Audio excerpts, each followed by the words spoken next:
آقا من توی یکی از ویدیوهای قبل بهتون گفتم اگه لایک های ویدیو رو برسونید به 50 تا من اتچمنت لوکاس و دیل خیلی خوبی بهتون میدم. لایکاشو فکر نمی‌کردم واقعا به 50 تا برسه. دمتون گرم لایکاشو به 50 تا رسوندین. الانم به جای اینکه یه دونه اتچ لوکاس و یه دونه اتچ دیل بدم، دو تا اتچ دیل بهتون میدم و دو تا اتچ لوکاس که بچه‌ها ببینید این اتچ دیل اولین اتچ ببین باگ داره، یعنی نمیفهمم همین که الان دارم باش کیل میزنم این باگ داره، باگ هیپ داره. خودم برگام ریخته بود وقتی این اتچ رو چیندم. اتچمنت آخر ویدیو هست، بریم ویدیو رو ببینیم. داشتم با تکه های ریخته هم دوباره میشه چیدم این بار کسی آه نمیکشید.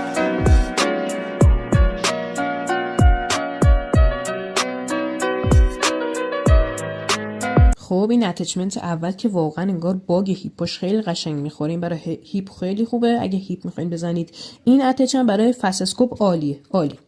بریم سراغ لوکاس. این لوکاس هم خیلی سریعه هم خیلی برای فست اسکوپ خوبه، ماچ هستن. اینم هیپاش خفنه، فست اسکوپ این بی‌نقصه.